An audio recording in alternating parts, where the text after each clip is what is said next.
এই যে শেখ হাসিনার 15 বছর ফ্যাসিবাদ আন্তর্জাতিক মহল কিভাবে দেখেছে তার ব্যাখ্যা করেছে। তার মধ্যে প্রধানত আমি জাতিসংঘ হিউম্যান রাইটস কমিশন যে প্রতিবেদন তৈরি করেছিল 2024-এর মহান জুলাই বিপ্লবের গণহত্যার উপরে, সেটার ব্যাখ্যা করেছি এবং বিশেষ করে 3 জনের প্রসঙ্গ আমি উল্লেখ করেছি সেখানে।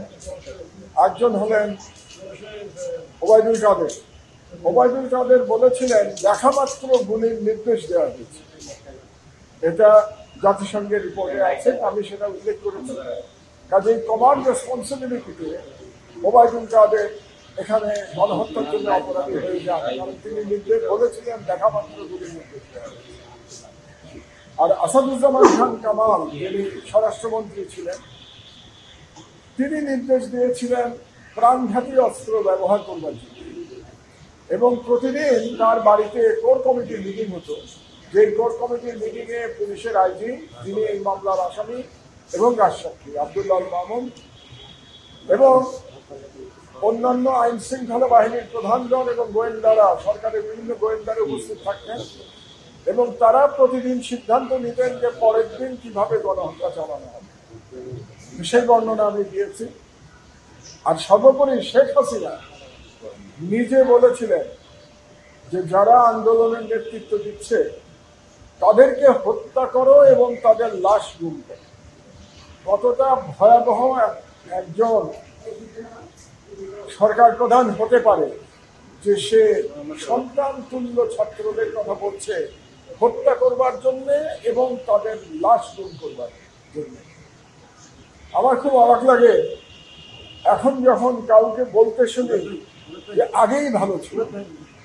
এত তাড়াতাড়ি তারা এই দানবদের কাহিনী ভুলে গেছে বাংলাদেশের জনগণ, বা বাংলাদেশের জনগণ ভুলে নাই।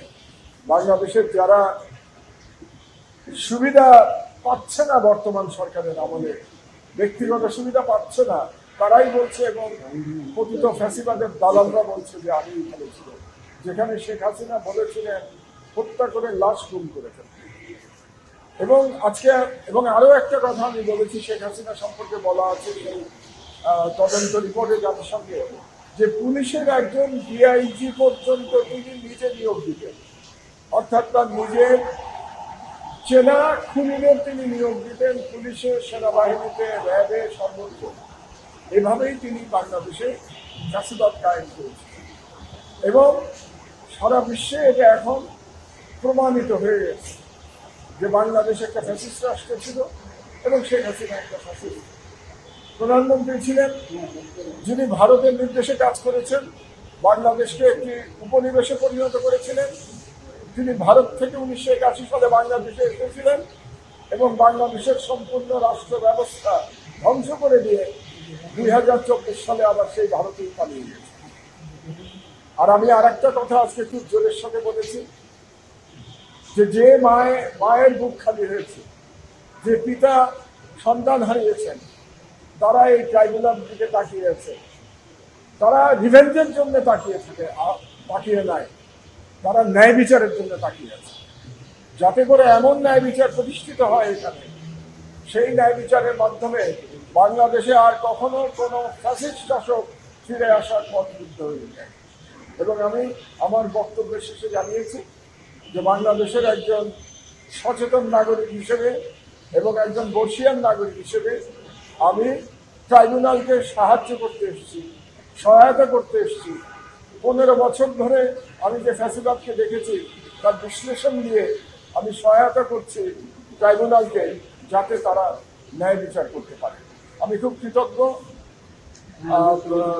ট্রাইব্যুনালের মাননীয় বিচারপতিদের প্রতি যে তারা ধৈর্য সহকারে আমার এই দীর্ঘ সাক্ষ্য শুনেছেন এবং ধৈর্য সহকারে দীর্ঘ জেরাও শুনছেন।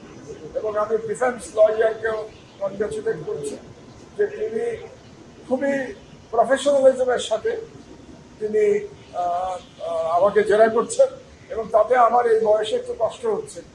আজকে 2 দিন কন্টিনিউয়াসলি আমাকে সাক্ষ্য এবং জেরা দিতে হচ্ছে, মিডিয়ার যারা ভিতরে ছিলেন তারা দেখেছেন, এবং কালকেও এটা অব্যাহত থাকবে। আমি ক্লান্ত হয়ে পড়ছি, কিন্তু আগেই বলেছি যে আমি ন্যায় বিচারের জন্য সহায়তা করতে চাই। কাজে আমার ব্যক্তিগত যতই কষ্ট অসুবিধা হোক না কেন, আমি অফিসে কাজও করতে পারছি না, পত্রিকা অফিসে হলেও আমি মনে করছি এটা নাগরিক হিসেবে আমার কর্তব্য তাদের সব প্রশ্নের জবাব দেওয়া এবং জেলার মুখোমুখি।